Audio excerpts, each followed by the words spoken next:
It's been a really, really messed up week. Some days torture, some days better. La la la, la la la.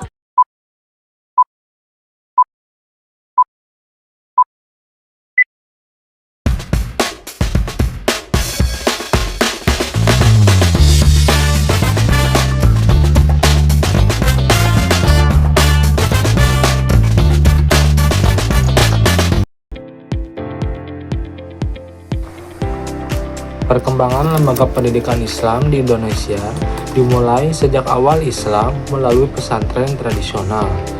Madrasah kemudian lahir sebagai bentuk modernisasi pendidikan. Islam bertujuan untuk meningkatkan sistem pembelajaran dan menyetarakan lulusan dengan sekolah umum, serta menyesuaikan kebutuhan masyarakat terhadap pendidikan yang lebih sistematis. Madrasah pertama yaitu Madrasah Adabiyah. Madrasah Adabiyah itu berdiri pada tahun 1908 di Sumatera Barat dan menjadi pelopor berkembangnya madrasah di berbagai wilayah. Diperkuat oleh organisasi Islam seperti Muhammadiyah, NU, dan lainnya. Pada masa kolonial Belanda, madrasah itu berkembang karena dianggap lebih praktis dibandingkan dengan pendidikan tradisional lainnya, serta sebagai respons terhadap sekolah Belanda yang sekuler. Meski sempat dibatasi melalui kebijakan kolonial seperti ordonasi guru, madrasah itu mampu bertahan dan kembali berkembang pada masa penjajahan Jepang yang memberikan kelonggaran. Setelah adanya kemerdekaan, madrasah mendapat legitimasi melalui pendirian Departemen Agama pada tahun 1946 yang disusul oleh penguatan status melalui SKB 3 Menteri 1975 dan Undang-Undang Sisdikmas 1989. Undang-Undang Nomor 20 Tahun 2003 memberikan landasan yuridis lebih kuat dengan menegaskan madrasah sebagai sekolah berciri khas Islam. Madrasah itu terus berkembang, kurikulumnya mengalami banyak perubahan dan jumlah siswanya semakin meningkat setiap tahunnya. Untuk sementara itu, pendidikan tinggi Islam berkembang melalui pendirian lembaga seperti PGAI pada tahun 1940, Sekolah Tinggi Islam 1945, Universitas Islam Indonesia, dan hingga berdirinya AIDIA yang menjadi YIN pada 1960. Pada awal 2000-an, YIN dikembangkan menjadi Universitas Islam Negeri, dimulai dari UIN Syarif Hidayatullah, Jakarta pada tahun 2002. Transformasi ini didorong oleh kebutuhan integrasi ilmu agama dan ilmu umum agar lulusan perguruan tinggi Islam itu memiliki kompetensi yang lebih luas, serta mampu bersaing secara global hingga saat ini. UIN, YIN, dan STAIN menjadi pilar penting dalam pengembangan pendidikan tinggi Islam dan pembentukan sumber daya manusia yang berilmu, berakhlak, dan relevan dengan tuntutan zaman. Perbedaan madrasah dan universitas itu dilihat yang pertama itu fokus pendidikannya. Kalau universitas itu lebih menitik beratkan pada penguasaan ilmu pengetahuan umum dan keahlian profesional. Sedangkan kalau madrasah itu berfokus pada pendidikan keagamaan Islam yang dipadukan dengan pelajaran umum. Lalu yang kedua, ada kurikulum dan struktur pelajarannya gitu ya. Nah, kalau di universitas itu kurikulumnya itu fleksibel dan berbasis program studi gitu. Sementara kalau di madrasah itu kurikulumnya itu lebih terstandar dengan porsi pelajaran agama yang lebih besar gitu. Lalu yang ketiga itu ada jenjang dan lingkup pendidikan. Nah, kalau di universitas itu berada pada jenjang pendidikan tinggi. Kayak dia itu menyediakan seperti diploma, sarjana, magister, hingga doktor. Nah, kalau di madrasah itu berada pada jenjang dasar hingga menengah seperti MI, MTS, dan MA. MI itu madrasah ibtidaiyah, MTS itu madrasah sanawiyah, dan MA itu madrasah aliyah. Lalu yang keempat itu ada sistem pembelajarannya. Nah, kalau di universitas itu menggunakan pendekatan pembelajarannya itu mandiri dan berbasis riset. Sedangkan kalau madrasah itu menggabungkan metode klasikal dengan pembiasaan ibadah dan akhlak gitu. Lalu yang kelima itu ada tujuan lulusan gitu.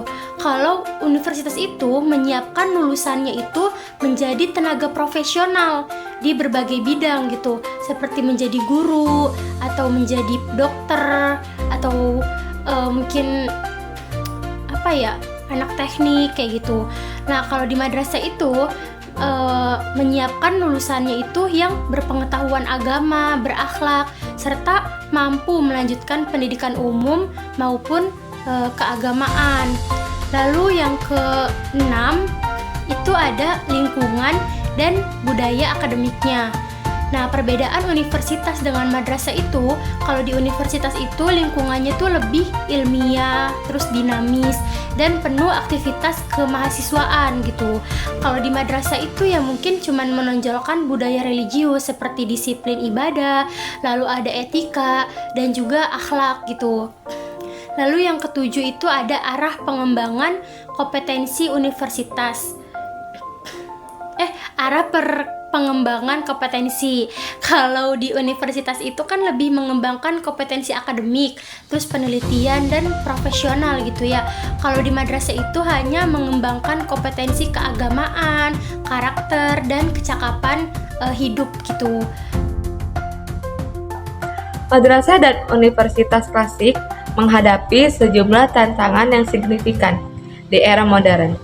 Institusi-institusi ini yang secara historis menjadi pusat keilmuan dan intelektualitas kini harus beradaptasi dengan perubahan sosial, teknologi, dan ekonomi yang cepat. Berikut adalah tantangan yang dihadapi oleh lembaga pendidikan tinggi klasik. Yang pertama itu ada tantangan kurikulum dan revaluasi. Salah satu tantangan utama bagi madrasah dan universitas klasik menghadapi tantangan karena kurikulum mereka dianggap kurang relevan dengan kebutuhan dunia modern. Kurikulum yang masih fokus pada ilmu-ilmu tradisional belum cukup membekali siswa dengan keterampilan praktis seperti teknologi, ekonomi, dan sains. Upaya pembaruan kurikulum sering terhambat oleh keinginan untuk menjaga identitas dan warisan intelektual, sehingga muncul dilema antara mempertahankan tradisi dan menyesuaikan diri dengan perkembangan zaman. Dan yang kedua itu ada tantangan keuangan dan infrastruktur. Tantangan lainnya adalah masalah pendanaan dan infrastruktur. Itu banyak madrasah dan universitas klasik, terutama yang tidak didukung oleh dana pemerintahan yang besar, berjuang untuk mempertahankan fasilitas mereka. Gedung-gedung tua itu seringkali memerlukan renovasi besar, dan mereka kekurangan dana untuk investasi dalam teknologi modern seperti laboratorium, perpustakaan digital, dan fasilitas olahraga. Dan terakhir ada tantangan reputasi dan persaingan. Madrasah dan universitas klasik menghadapi persaingan ketat dengan institusi modern yang memiliki program lebih beragam dan akreditasi internasional.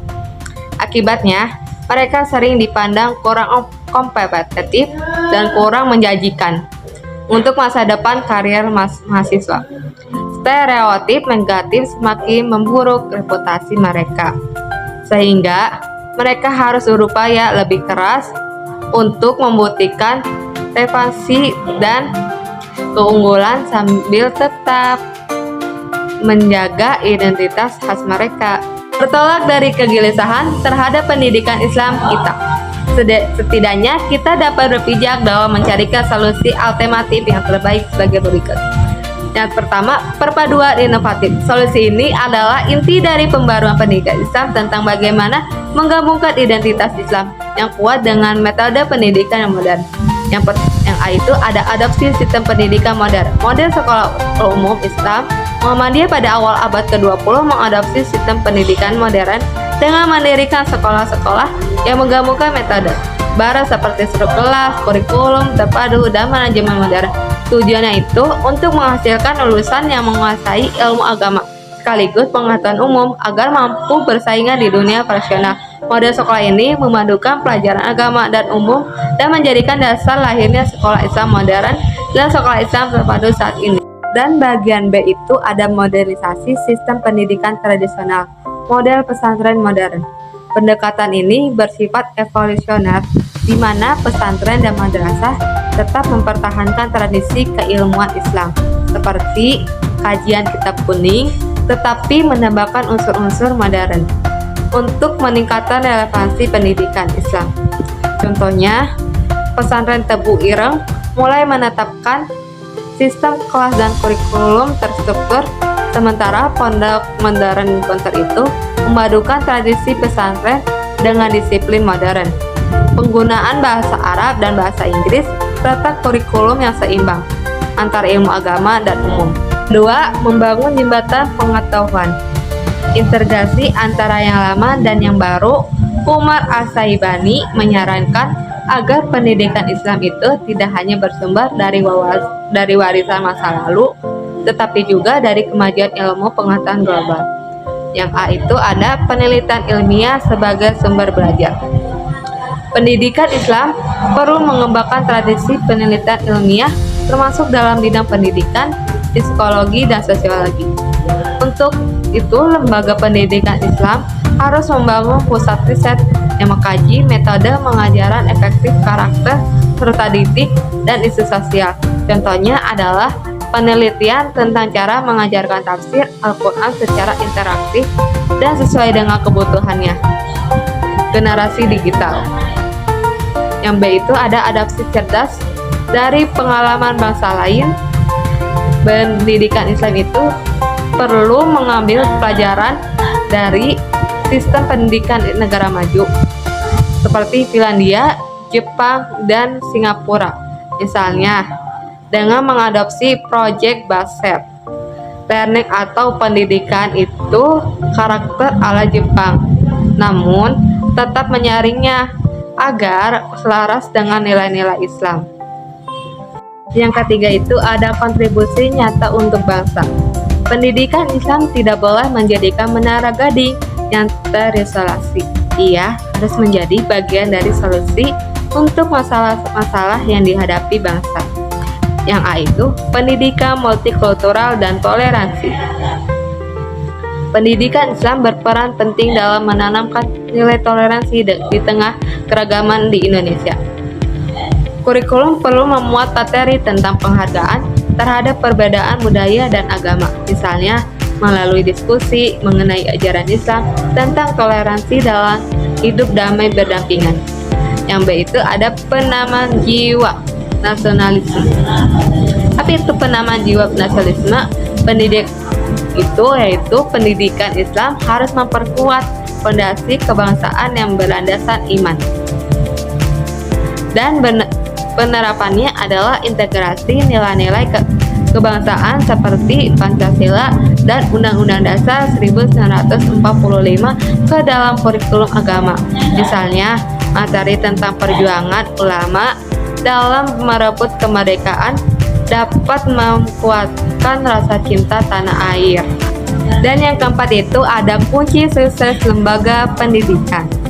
Muhammad Thaha Hassan menekankan bahwa sebuah institusi pendidikan Islam itu, terutama perguruan tinggi, tidak akan maju tanpa faktor-faktor internal yang kuat. Yang A itu ada kredibilitas pemimpin dan dosen. Pemimpin yang visioner dan dosen yang berintegritas sangat penting untuk mendorong perubahan dalam pendidikan Islam. Dosen itu harus memiliki tradisi akademik yang kuat, tidak hanya mengajar, tetapi juga meneliti dan menulis. Karena itu, perguruan tinggi itu perlu berinvestasi dalam pengembangan dosen melalui beasiswa, dana riset, dan kesempatan mengikuti konferensi internasional.